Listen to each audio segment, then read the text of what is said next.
cesan y su poder nunca se agota. Él sigue salvando, sanando y transformando las vidas. ¿Lo cree usted? Por supuesto que el libro de Hechos no termina en el capítulo 9, pero para nuestro estudio hemos decidido dividir el libro en 3 partes. Esta primera parte se ha titulado El nacimiento de una visión ilusionante, pues es el inicio de la iglesia. Manténgase en nuestra sintonía, pues al final del programa le haremos conocer nuestra dirección. Si tiene alguna consulta sobre los temas tratados durante este estudio, escríbanos una carta. Si usted ha sido impactado por alguna enseñanza o si tiene algún testimonio que nos anime, no olvide escribirnos. Y ahora le invitamos a escuchar la segunda parte del mensaje titulado Manifestaciones Sobrenaturales.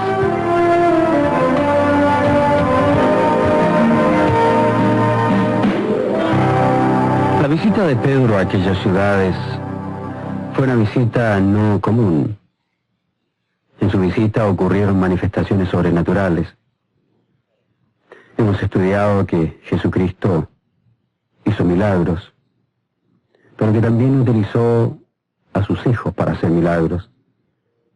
Y Pedro, estando allí con aquel hombre paralizado llamado Eneas, le dijo palabras sencillas, le dijo: Jesucristo te sana. Y lo sanó. Y los que vieron aquel milagro se convirtieron al Señor Jesucristo. Hay un segundo caso en la misma región, como a 15 kilómetros de distancia, en la ciudad de Jope. Dice que había entonces en Jope una discípula llamada Tabita, que traducido quiere decir Dorcas. Ambos términos, Tabita y Dorcas, significaban gacela. La gacela es un animal muy hermoso. Si en algún zoológico o en alguna película ha visto una gacela corriendo, usted ha visto belleza real. Pues aquí tenemos a una mujer hermosa cuya vida de súbito fue cegada por una enfermedad. Era una mujer no solo hermosa físicamente, sino en buenas obras. Dice el texto que abundaba en buenas obras y en limosnas que hacía. Antes de avanzar, quiero decir una palabra a cada Dorcas que está escuchándome hoy a través de este mensaje. Especialmente a las mujeres que aman al Señor. En Chile, en la congregación que fui parte por muchos años, donde mi padre fue el pastor, las mujeres del grupo de damas se llamaban grupo de Dorcas. Interesante término. Tal vez a ustedes, mujeres, debo dirigirme. No resta importancia a su ministerio. Su trabajo con los individuos detrás de bastidores es de extrema importancia, de gran significación. Desafortunadamente, la mayoría concede significación al púlpito o algún tipo de ministerio muy visible. Muy rara vez alguien dice algo a favor de los que sirven detrás de los bastidores, lejos de los ojos del público. Hay personas que trabajan con niños que necesitan educación especial. Hay personas que trabajan con niños en la sala cuna de la iglesia. Tenemos personas que ministran de corazón, con todo cuidado, a nuestras congregaciones. Y son personas que no necesitan un versículo bíblico, ni siquiera un culto formal. Necesitan un corazón lleno de cariño, de compasión. Son Dorcas. Se necesita de una Dorcas para que ministre a esas vidas de una manera que yo mismo nunca podría imaginármelo. Aquí tenemos a Dorcas, según el versículo 37, que en aquellos días se enfermó y murió. Parece haber sido algo repentino. El pastor Chuck Swindoll dice que en una de las iglesias que pastoreó conoció a una familia que tenía una niñita como de 1 año y medio de edad. Y por esas cosas que ocurren sin saber por qué una noche la niña se enfermó, el papá se despertó a medianoche debido a los ruidos de alguien atragantándose o sufriendo un ataque. La niña había contraído encefalitis. El padre atravesó el horror de tomar a su hijita en sus brazos, tratando de sostenerle la lengua para que no se la tragara, mientras él se dirigía a toda velocidad al hospital. La niña estuvo en coma por 7 días y murió. Era una niñita que 2 semanas antes corría y brincaba alegremente por su casa, y de pronto murió. Dice el pastor Chuck Swindoll: si algo pudiera evadir de mi ministerio, serían los funerales de niños. Dice que es lo más difícil que le toca hacer. Fue interesante notar cómo el Señor usa estos casos para su gloria. En el caso de la pareja mencionada por Chuck, el Señor usó la muerte de aquel niño para que aquel hombre y aquella mujer se acercaran más a Dios. Más tarde le dio otro niño. Pero cada vez que se lee de alguna muerte repentina, pensamos en personas como estas. Así ocurrió con Dorcas. Ella había invertido su vida en otros y de súbito se enferma y muere. Después de lavada la pusieron en una sala. En otras palabras, cumplieron con las ceremonias tradicionales judías para la preparación del cadáver. Era parte del proceso de embalsamamiento. El pensamiento de que ella podía volver a vivir jamás le vino a la mente. La pusieron en una sala para el velorio. Ahora observe. Y como Lida estaba cerca de Jope, los discípulos, oyendo que Pedro estaba allí, le enviaron 2 hombres a rogarle: no tardes en venir a nosotros. Levantándose entonces Pedro fue con ellos, y cuando llegó le llevaron a la sala, donde le rodearon todas las viudas, llorando y mostrando las túnicas y los vestidos que Dorcas hacía cuando estaba con ellas. Tome nota del verbo mostrar. La expresión original indica que mostraban los vestidos que llevaban puestos. Cuando Pedro llegó se los mostraron diciendo: mira, ella me hizo este vestido. Interesante, ¿no es cierto? Dorcas había hecho los vestidos de alguno de ellos, pero ahora estaba muerta. Había también el llanto y aflicción debido a la muerte de ella. Al leer respecto a estos vestidos que Dorcas hacía, me vino a la memoria una experiencia, porque son muchas las experiencias que pueden venir. Yo recuerdo a mujeres que servían como Dorcas, llevando comida, sirviendo comida, haciendo llamadas telefónicas, sirviendo al Señor por medio de su servicio. Se pueden hacer muchas cosas. Se puede servir al Señor de muchas maneras. Dice el pastor Chuck Swindoll que a fines de los años 60, cuando la guerra de Vietnam se hallaba en todo su apogeo, le llamó un amigo de la infancia y adolescencia que se había enamorado de una muchacha menonita. Ella quería que se casara en el estado de Iowa, en donde ella vivía. Dice el pastor Chuck Swindoll que nunca había ido a ese estado. Era invierno y cuando llegó hacía frío. La recogieron en el aeropuerto y luego viajaron como 100 o más kilómetros por entre pleno campo. Jamás había visto tantos matorrales en su vida. Además eran carreteras de tierra, se trataba en realidad de un lugar muy remoto en la región rural. Dice que luego llegaron a la iglesia pintada de blanco, hecha de troncos. Incluso el púlpito era de madera pura y sólida. Las bancas rústicas igual que el resto del mobiliario. Sin embargo, todo estaba inmaculadamente limpio.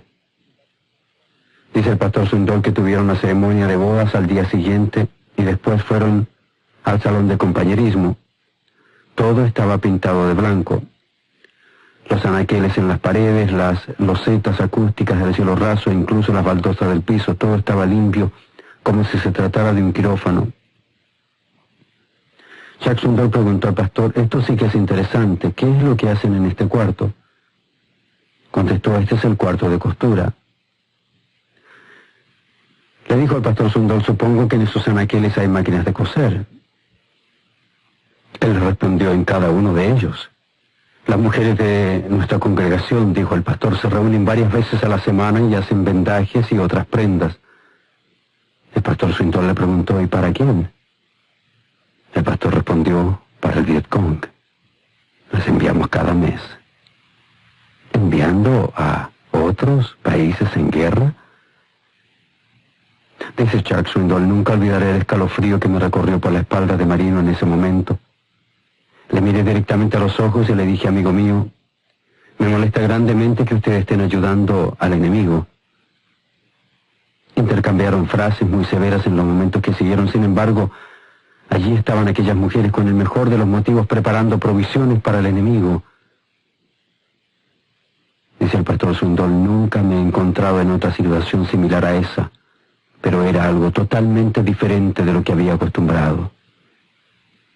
Pues bien, Dorcas, a diferencia de aquellas mujeres que relata el pastor Swindoll, que habían hecho vestidos para el enemigo, Dorcas había hecho vestidos para las personas pobres, los necesitados. Me pregunto si acaso ella no fue la responsable del manto de Jesús. Nunca se nos dice quién lo hizo. Sabemos que algunas mujeres le servían, tal vez esta fue su manera de decirle te queremos, te cuidamos. ¿Quién sabe si ella fue la que confeccionó aquella túnica tejida de una sola pieza que los soldados decidieron no partirla? De todas maneras, Dorcas es una hermosa ilustración de una mujer que tenía el don de ayudar. Y el versículo 40 continúa con la historia. Observe con cuidado lo que Pedro hace y no hace. Aprendemos al notar esto. Entonces, sacando a todos, lo primero que hizo fue deshacerse de la multitud, interesantemente. En segundo lugar, Pedro se puso de rodillas. Y en tercer lugar, oró. Recuerda que es Lucas quien escribe el relato, pero Lucas no estaba presente porque Pedro había hecho que todos salgan. Además, Lucas todavía no había aparecido en la escena, así que lo que Lucas escribió sin duda lo supo de boca del mismo Pedro. Y Pedro revela la escena que fue muy conmovedora. Envió a todos afuera. A diferencia de los espectáculos de sanidades actuales, este milagro ocurrió en un contexto de absoluta quietud. Había paz. Los llantos y gemidos de la gente tenían lugar lejos de esta escena. Pedro estaba a solas con el cadáver y con el Señor. Observe lo que dice, y volviéndose al cuerpo. Qué raro, ni siquiera había espíritu en el cadáver. Y volviéndose al cuerpo. De paso, cuando usted sepulta a algún ser querido, recuerde esto. Usted no está viendo a su ser querido. Lo que está viendo es el cuerpo del que fue su ser querido. Es importante recordar aquello. Está viendo el cuerpo del que fue su ser querido. Tenemos que recordar, porque ausente del cuerpo estamos presentes ante el Señor. Lo que queda allí es una concha. Por supuesto que hay dolor en la pérdida. Pero recuerde que no está allí la persona, el espíritu de la persona en la tumba, es solamente el cuerpo.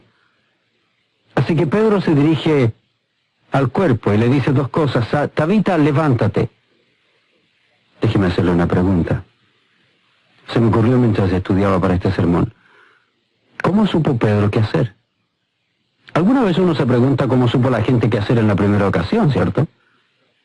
Si usted tuviera que celebrar una boda y nunca lo ha hecho, ¿cómo lo haría? ¿Cómo efectúa una sanidad cuando nunca alguien ha escrito un manual? Déjeme mostrarle cómo supo Pedro qué tenía que hacer. Se asombrará al notar cómo él siguió el mismo modelo. Marcos 5:35, Jesucristo está allí, dice, mientras él aún hablaba, vinieron de casa del principal de la sinagoga diciendo, tu hija ha muerto. ¿Para qué molestas más al maestro? Se refieren a la persona que estaba hablando con Jesús, la hija de Jairo, uno de los dirigentes de la sinagoga. La hija estaba enferma, vino Jesús para pedirle que venga a sanarla. Jesús no vino enseguida. A pesar de que vino a Jesús, Jesús no pudo ir rápidamente. Más tarde los amigos vienen para decirle, ya es demasiado tarde, mejor que ni vaya. Pero Jesús, luego que oyó lo que se decía, dijo al principal, no temas, cree solamente. Y no permitió que le siguiese nadie sino Pedro. Allí está nuestro hombre. Es el personaje que encontramos en Hechos capítulo 9, realizando la sanidad. Tenemos a Pedro años antes, con Jesús participando en una experiencia de discipulado. Le muestra cómo hacerlo. Estaban con él Jacobo y Juan, hermanos de Jacobo, y vino a casa del principal de la sinagoga y vio el alboroto y a los que lloraban y lamentaban mucho. Ahora es Pedro. Déjeme preguntarle, ¿es esta la escena común que rodea los cultos de sanidad? Casi siempre, ¿cierto? Y entrando les dijo, ¿por qué alborotáis y lloráis? La niña no está muerta, sino duerme. No hagan alboroto. ¿Le suena familiar? No hagan alboroto.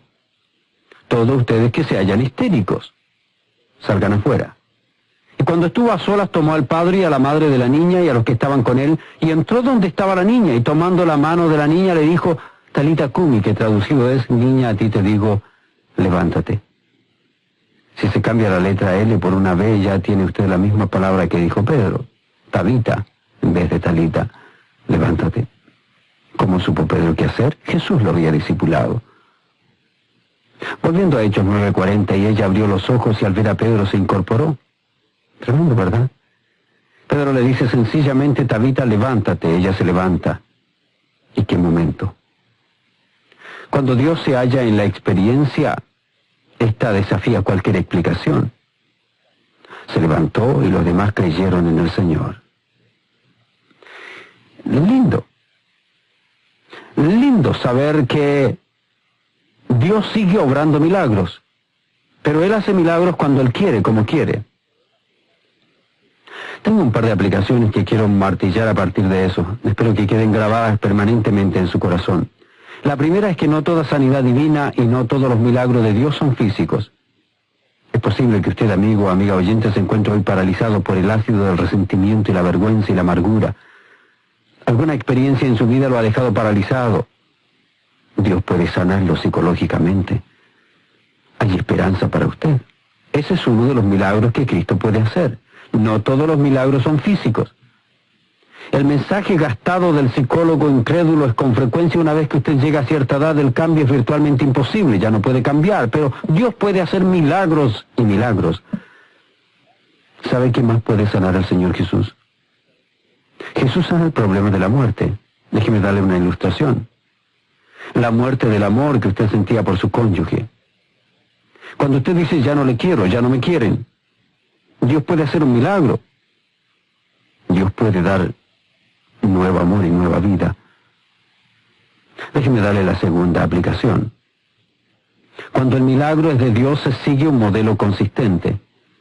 He estudiado los milagros en Hechos 9 que hemos leído y los que ocurren más adelante en el libro de los Hechos y he hallado un modelo. En este hay 4 cosas que noto que caen en un patrón, en un milagro. Primero, solo el Señor Jesucristo recibe la gloria. Jamás el hombre o la mujer. Nunca debemos dar la gloria a un hombre, es peligroso. Número 2, no hay nada de espectáculo. Es más, en la mayoría de los casos ni siquiera hay multitud, todo es quieto, sereno, y cuando hay, prefieren sacarla. Interesante. Esto es muy importante. Tercero, los inconversos quedan impresionados y con frecuencia se convierten al Señor. Por lo general no le prestamos mayor atención a la respuesta de los inconversos, pero es muy importante que cuando vean un milagro, sea un milagro tan genuino que sean tocados por el Espíritu del Señor. En cuarto lugar, nunca se contradicen las afirmaciones y principios bíblicos. Cuando es Dios quien efectúa la sanidad, usted no tiene que esconder su Biblia a la espalda y domar su lengua tratando de encontrar explicación.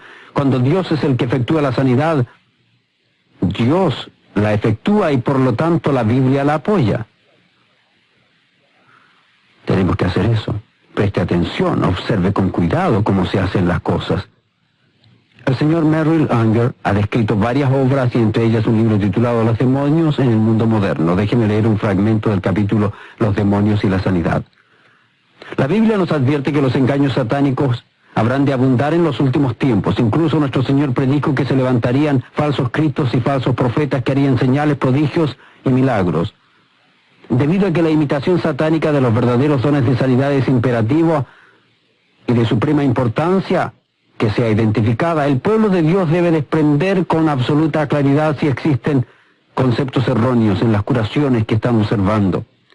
Los hijos de Dios necesitan el don de discernimiento de espíritus para precaverse contra los métodos de curación del ocultismo y de movimientos similares en nuestros días.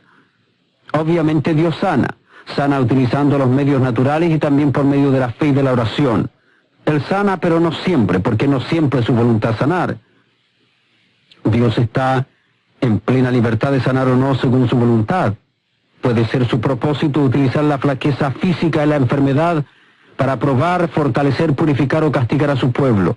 Aún el cristiano más piadoso puede ser probado de esa manera. Interesante. Escuche lo que dice ahora. Siendo un joven pastor en Buffalo, New York, durante los años 34 al 40, dice este escritor, tuve oportunidad de observar en forma directa cómo los conceptos desequilibrados de la curación de fe pueden causar angustia y esclavitud. Un pastor amigo que vivía en la ciudad estaba agotándose continuamente, al igual que sus ancianos y compañeros, en intentos infructuosos de sanar a los enfermos mediante la oración de fe, ungiéndolos con aceite mientras él ponía las manos sobre ellos. Nunca se le ocurrió a este siervo del Señor que pudiera no ser la voluntad del Señor conceder la sanidad. Estaba convencido que Dios habría de sanar a todos sus hijos hasta que estos alcanzaran la edad de 70 años, según lo que decía el Salmo 90, versículo 10. Estos conceptos sinceros pero equivocados causaron una esclavitud y sufrimientos innecesarios. Su numerosa familia sufrió porque él no creía en los medios naturales de curación, no admitiendo ni médicos ni medicina. Su esposa murió en la flor de la vida. Su comprensión limitada de la infinita sabiduría de los caminos misteriosos de Dios sumergieron a sus seguidores en un estado de confusión frustrada. Si este amado hombre de Dios hubiese comprendido que la oración de fe es divinamente dada y contestada de acuerdo a la voluntad de Dios, tanto él como sus seguidores se hubieran evitado mucho sufrimiento. Otro caso de conceptos desequilibrados sobre la sanidad divina y la angustia resultante llamó mi atención cuando aún era estudiante, dice el escritor. Una dama rica y anciana me oyó dar un testimonio en Baltimore con respecto a la curación efectuada por el Señor en mi vida y me ofreció ayuda económica para cursar estudios en cierta escuela cristiana. Ella se hallaba en Baltimore porque había pasado por una operación seria, pero exitosa en el hospital Johns Hopkins. Años antes, esta amada mujer cristiana había sido sanada milagrosamente por el Señor en respuesta a la oración y a la fe. Como consecuencia de ello, se volvió fanáticamente opuesta a los médicos y a la medicina. Ella creía tan firmemente que la fe en Dios es anulada por recurrir a los medios naturales de curación, que persuadió a la junta de su iglesia que negara la membresía a los médicos. Cuando finalmente tuvo que someterse a una operación quirúrgica para eludir la muerte, se dio cuenta de cuán desequilibrados y contrarios a las Escrituras habían sido sus conceptos de sanidad. Ahora escuche lo que dice Merrill Unger. Lo que es más peligroso aún es la demanda de sanidad por parte del sanador de fe, porque constituye una brecha para que los espíritus demoníacos introduzcan el programa de Satanás que imita y se opone al programa de Dios. El hombre de Dios, mal enseñado o incauto, puede de este modo caer presa de las fuerzas demoníacas y caer inadvertidamente en la técnica de la magia blanca. En ese caso, los adornos religiosos de la falsa doctrina forma una máscara bajo la cual los espíritus malignos pueden obrar para efectuar curaciones. Eso es lo que dice en el libro Los demonios en el mundo moderno. Si usted opina al finalizar este mensaje, ese predicador no cree que Dios puede sanar, no me ha entendido. Le estoy dando una advertencia. No descarto nada de lo que Dios puede hacer. Dios puede hacer cualquier cosa de la manera que le plazca, pero nunca contradecirá su palabra porque sería mentir y Dios nunca miente. La obra de Dios es fenomenalmente amplia, es infinita. Algunos de sus más grandes milagros ocurren cuando nadie está presente. Si usted recibe al Señor Jesucristo, es la transformación más grande y el milagro más grande, la salvación. Dios puede sanar, pero hay que tener cuidado, porque no todos los que actúan de acuerdo a lo espectacular y milagroso son instrumentos en las manos de Dios, sino nunca Dios diría a algunos: malditos apartados de mí, obradores de maldad. Acompañarnos durante 2 meses de estudio de estos primeros 9 capítulos del libro de los Hechos de los Apóstoles. La próxima serie de estudios sobre este libro será desde el capítulo 10 hasta el capítulo 18. Se titulará El crecimiento de una misión que se expande. En esta primera parte hemos estudiado lo maravilloso del inicio de la iglesia y la forma sobrenatural como Dios trabajó. En la próxima sección veremos cómo la iglesia sigue su crecimiento de la misma forma que sigue su crecimiento hasta el día de hoy. No olvide que para poder compartir estas enseñanzas con ustedes necesitamos su colaboración. Este ministerio no puede llevarse a cabo si usted no forma parte. Las enseñanzas del pastor Chuck Swindoll están tocando muchos corazones y es un privilegio compartir con él este ministerio y servir en América Latina, los Estados Unidos y España. Pero usted tiene que ser parte de este ministerio para que sigamos alcanzando a muchas otras personas. Hay miles que nos escuchan, pero miles más pueden recibir esta misma instrucción si juntos, ustedes y nosotros, no solamente oramos por la visión que tenemos, sino tomamos responsabilidades en las acciones que debemos tomarlas. Que Dios le bendiga y de todo mi corazón, gracias por su apoyo. Hasta el próximo programa.